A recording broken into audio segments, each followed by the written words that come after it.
എന്റെ അമ്മയോട് ഇവള് ചെയ്തതൊക്കെ എനിക്ക് പൊറുക്കാൻ പറ്റത്തില്ല. എടേ, ലോകത്ത് ഒരു കോടതിയെ എല്ലാവർക്കും മാപ്പ് കൊടുക്കാറുള്ളൂ. അതൊരമ്മയുടെ മനസാക്ഷി എന്ന കോടതിയാ.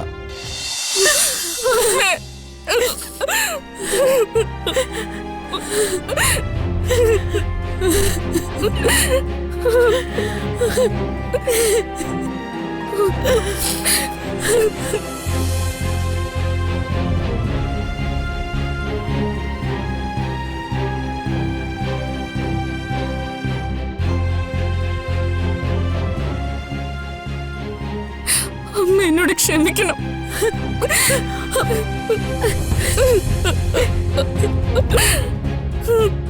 പാവം കൊച്ച്.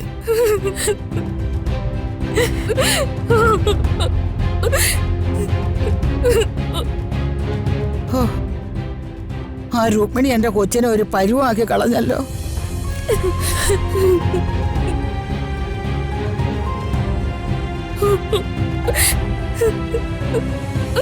ശ്രീ, ഇനി കരയാതെ.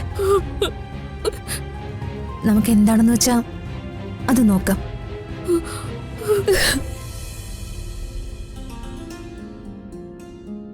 അമ്മേ, ശ്രീയെ വിളിച്ചകത്തേക്ക് വെക്കോ. ഇടേ, ഇവിടെ ഹോസ്പിറ്റലിൽ കാണിക്കണം.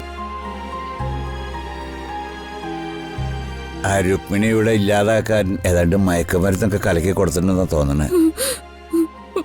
ദൈവമേ,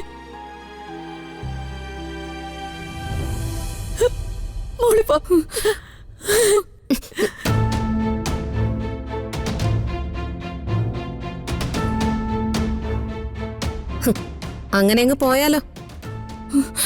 അകത്തേക്ക് കേറാൻ വരട്ടെ.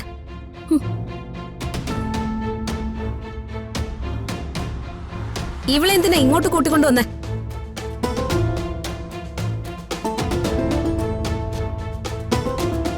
ഈ കുടുംബദ്രോഹിയെ എന്തിനാ ഇങ്ങോട്ട് കൂട്ടിക്കൊണ്ട് വന്നേന്ന്? ഇവളെ ഒരു പൂലാൻ ദേവിയാ.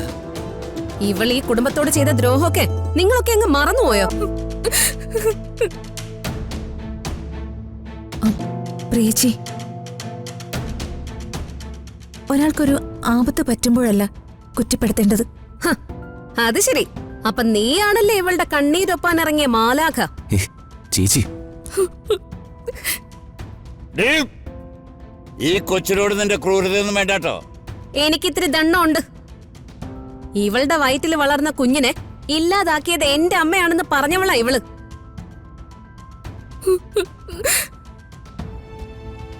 ജീവിതത്തിൽ ഇന്നുവരെ ആരോടും മുഷിഞ്ഞൊരു വാക്ക് പോലും പറയാത്ത എന്റെ അമ്മയെ പോലീസ് സ്റ്റേഷനിൽ വരെ കേറ്റി.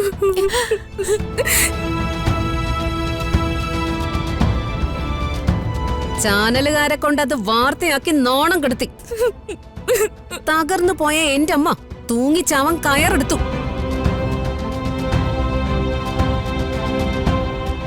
ഇതിനൊക്കെ കാരണക്കാരി ഇവൾ ഒറ്റ ഒരുത്തിയ. അമ്മയെ നാറ്റിക്കാൻ ഇവളും ആ രുക്മിണിയും കൂടെ എന്തൊക്കെ ചെയ്തു. അവസാനം ഈ കുടുംബത്തിന്റെ ഏക സഹായം ഞങ്ങളുടെ ബന്ധുവായ വർമ്മ സാറിനെ തോപ്പിക്കാൻ വേണ്ടി ഇവൾ ഇലക്ഷനും ഇറങ്ങി. എന്റെ അമ്മയുടെ നെഞ്ച് പൊട്ടിത്തകരുന്നത് കണ്ടതേ ഞാനാ. അമ്മയുടെ കണ്ണുനീര് കണ്ടതേ ഞാനാ.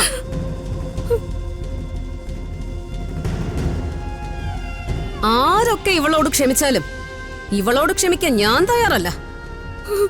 എടേ, മനുഷ്യരായ തെറ്റുപറ്റും.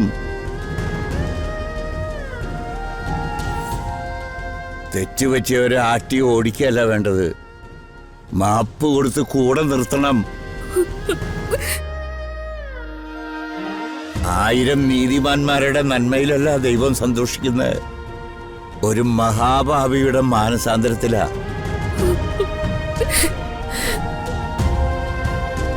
പ്രിയച്ചി, ശ്രീ നമ്മുടേതാ, നമ്മുടെ കൂടെപ്പിറപ്പാ. കൂടെപ്പറപ്പാണെങ്കിലേ നീ നിന്റെ വീട്ടിൽ കൊണ്ടുപോടി. ഇവളെ ഇവിടെ വേണ്ട. ചേച്ചി, എന്റെ അമ്മയോട് ഇവള് ചെയ്തതൊക്കെ എനിക്ക് പൊറുക്കാൻ പറ്റത്തില്ല. എടേ, ലോകത്ത് ഒരു കോടതിയെ എല്ലാവർക്കും മാപ്പ് കൊടുക്കാറുള്ളൂ. അതൊരമ്മയുടെ മനസാക്ഷി എന്ന കോടതിയാ. നിങ്ങൾക്കൊക്കെ എങ്ങനെ പൊറുക്കാൻ പറ്റുന്നു ഇവളോട്? ഹ്, ഇവള് ചെയ്ത ദ്രോഹങ്ങളൊക്കെ ഓർക്കുമ്പോഴേ എനിക്ക് ദേഷ്യം വരുവോ? ഇറങ്ങി പോടി ഇവിടുന്ന് മോങ്ങിക്കൊണ്ട് നിക്കാതെ.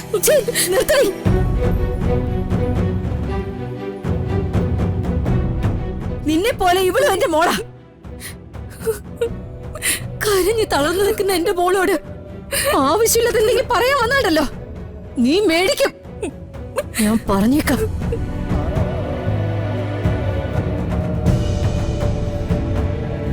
വാ മോളെ.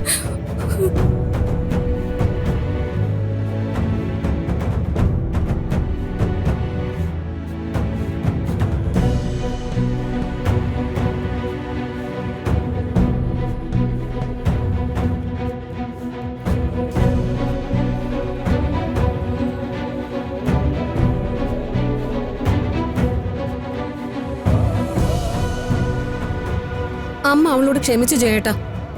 വിളിച്ച് വീട്ടിലും കയറ്റി. അവൾ അമ്മയോട് ചെയ്ത ഉപദ്രവങ്ങളൊക്കെ വെച്ച് നോക്കുമ്പോ എനിക്ക് അവളോട് ക്ഷമിക്കാൻ പറ്റില്ല. എന്തോ ആവട്ടെ, നേരത്തെ വരണേ.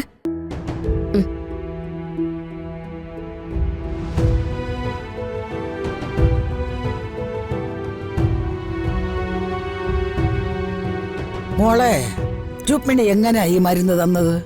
പൊടിയായിട്ടായിരുന്നോ അതോ വെള്ളമായിട്ടായിരുന്നോ? ഒന്ന് വിശദീകരിച്ചേ. ഇവരെന്താ വൈദ്യരെ പോലെ? എടാ, ഇവർക്ക് അല്പസ്വല്പം വൈദ്യമൊക്കെ അറിയാടാ. ഇവരുടെ അച്ഛൻ പ്രസിദ്ധനായ ഒരു വൈദ്യനായിരുന്നു. പറ മോളെ, അമ്മിണി വല്യമ്മയോട് എല്ലാം പറയ്. പരിഹാരം ഞാൻ ഉണ്ടാക്കി തരാം. അവളുണ്ടാക്കി തന്ന മരുന്ന് കഴിച്ചപ്പം എന്തായിരുന്നു അവസ്ഥ? അത് മനസ്സിന്റെ കൺട്രോൾ ഇങ്ങനെ പോവായിരുന്നു. ഒരുതരം ഭ്രാന്ത് പോലെ.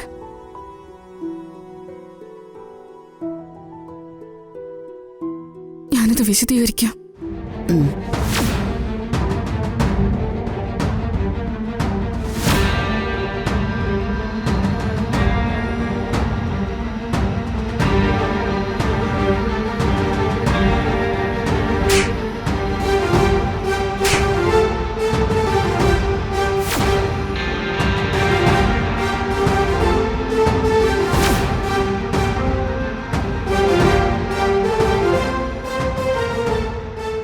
മഹാദ്രോഹി!